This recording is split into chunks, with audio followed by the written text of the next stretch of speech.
Hello everyone, and I welcome you all to another video of our string series. Alright, and in this video we're going to look at one of the important problems called leftmost repeating character.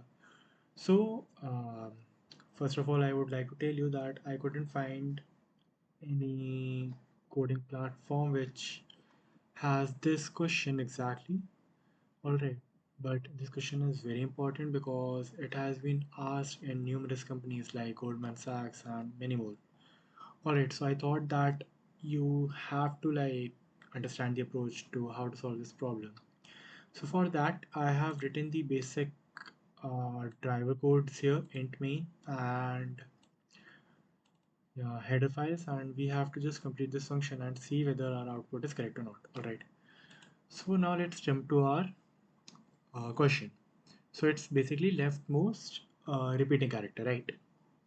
So let me first of all tell you how to for what is basically what is the what the question is asking.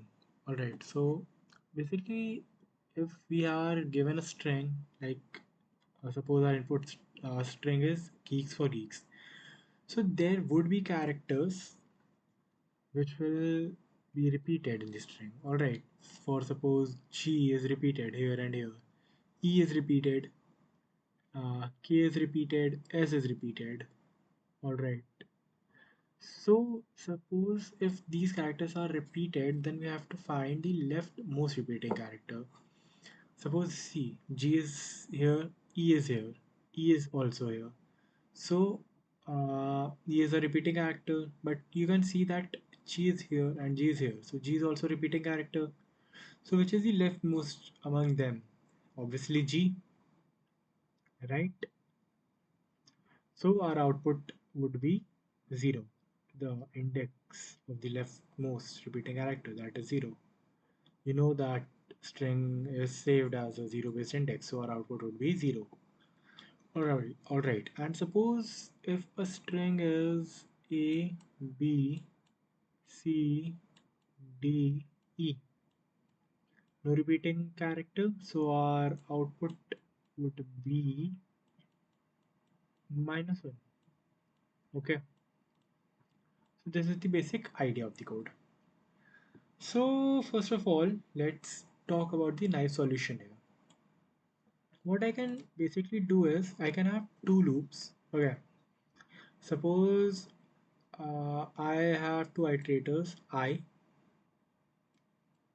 all right, and I have j, which will go from I plus 1.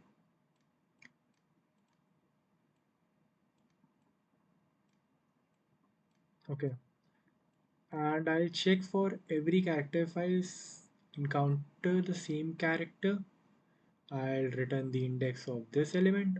Basically I'll return I. And if I cannot find, I'll just simply return -1 in the end. Okay, so that sounds cool. So let's try and code this thing. Okay,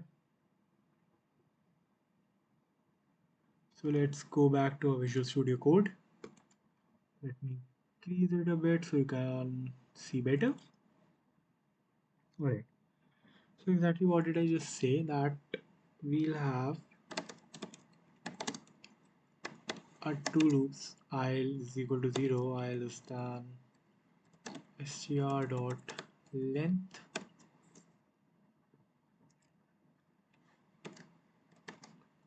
right? And I'll have one more loop j, which will move from I plus 1, j less than str dot length, and j plus plus. All right. Okay. Now I can do two things here. Suppose if my stri is equal to strj, at any point, what I'll do, I'll simply return I.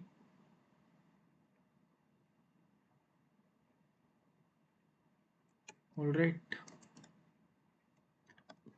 and if it is not equal, I'll simply return -1 in the end.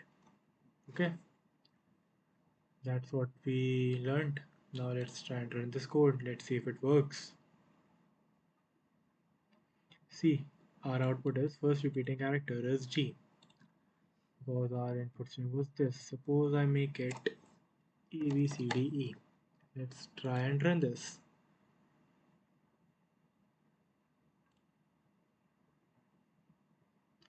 Okay, what is the problem here? Okay, we didn't save the code. Now let's try and run this. See, okay, this was when index was -1, right? Cool.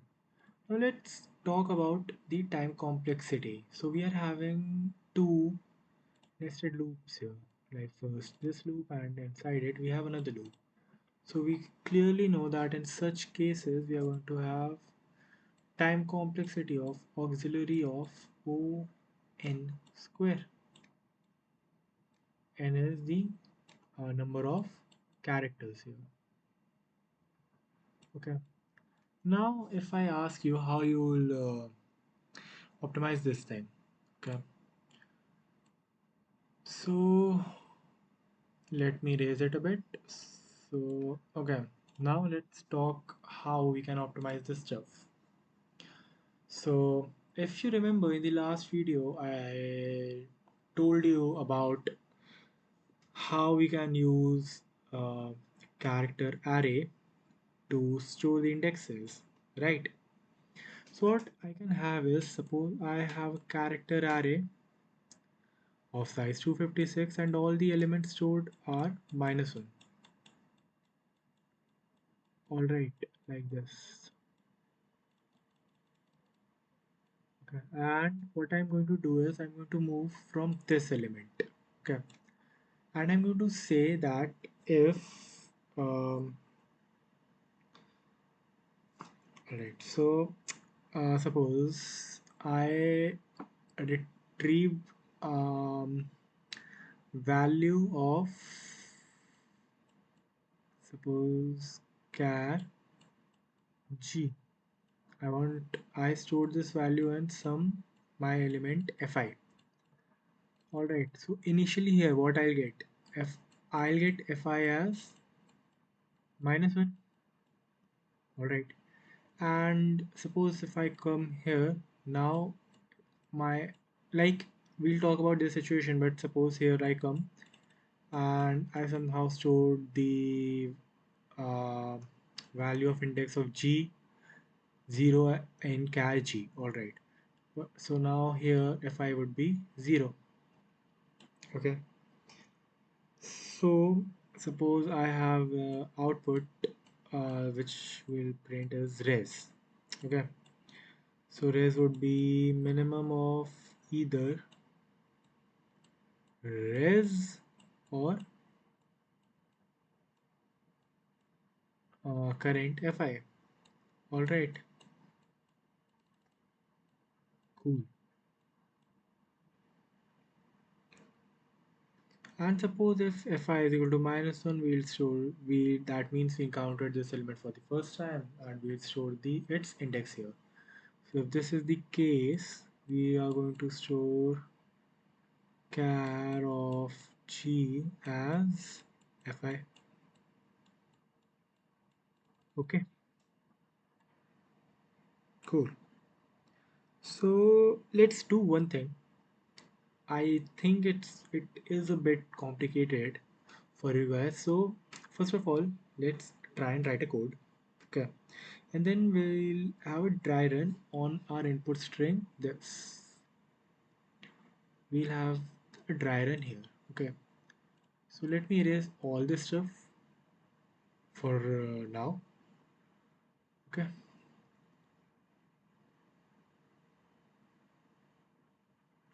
okay. So remember a bit what I just told you. So we can write it.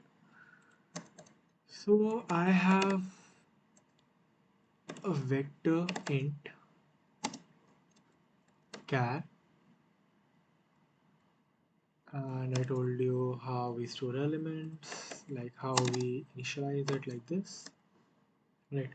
So we have a character array called char, and all the elements currently are -1. Okay, now I'm going to have a loop.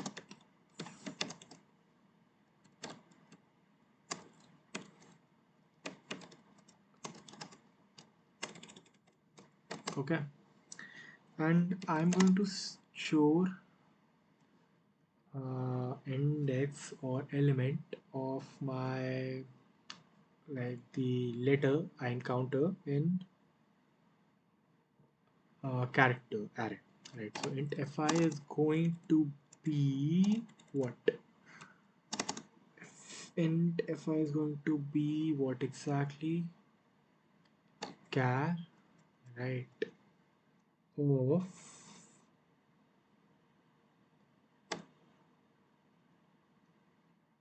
sgri,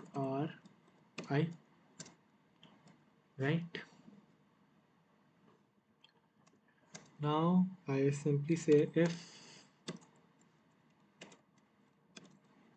fi is equal to -1,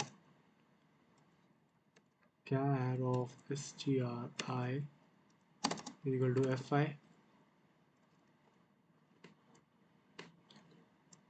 else res is equal to min of res plus fi. I didn't mention res here, so let's have res as int max initially. Okay, so we had this loop. Now I'll just simply say if res is equal to int max, that means I didn't find um sorry, to -1. Yeah, so this means I, like, the string didn't have any duplicate characters, so I'll just simply return -1. All right, so this would be int max only, right? Yeah,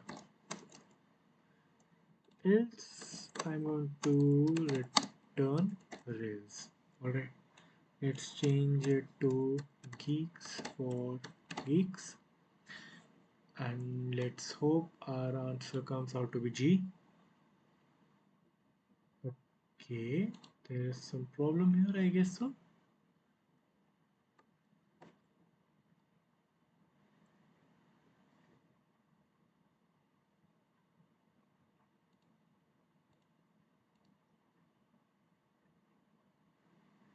Hmm.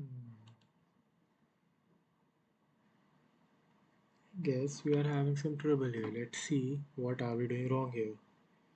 So we have int res as int max, and we have this thing. I just said int fi is equal to char of sri. Alright, we just said if I is equal to -1, we just put char sri is equal to, okay, this is going to be I, right? This is going to be I. Hmm. Now let's render this thing. Your first repeating character is G. So, okay, just take a screenshot of this code for now, and now we are just going to have a dry run of this code on the same string, and then you'll understand what we are exactly doing here. All right. So, okay, suppose I have a character array. I'm not writing the char as whole. I just understand it's -1, -1, and -1. Okay. Res currently is int max. right? Okay. Now I come at this point. All right. So now my fi is what? It is minus one. Well, fi is basically what? Character of fi currently is what? C of g. But since this is the first element, all the elements are minus one. So fi is minus one. So according to our code, what is going to happen? If fi is equal to minus 1, g will just change character of stri as I, right? So that means c of g is now 0, right? Now I come to e, same thing happens. Now character of e is 1. Now I come here, and when I come here, our fi becomes 1, alright? And we have seen that if fi is not equal to minus 1, which in our case here it is 1, so we'll have res as minimum of either res or fi. So now our res is going to change to 1, right? Now I hope you're getting what exactly is happening here. So similarly, this code is going, and at a point it will come here. Alright, now our fi is going to be c of g. C of g is the what is that? 0. Right, now we'll again see that if fi is not equal to minus 1, we are going to have res as minimum of either res or fi. So our fi is this, our res is this, which is the minimum fi obviously. So we'll change res to 0. Alright, and we run I further, but obviously no number would be less than 0. So our output, meaning what our function is going to return is 0, and hence we are getting g. Alright, so this was a very important problem as asked in many interview questions, and plus you use the important algorithm which I teached you in our previous class. Alright, so I guess that's it for this video. We'll be looking at some of more problems in the upcoming videos, and thank you for watching. See you later.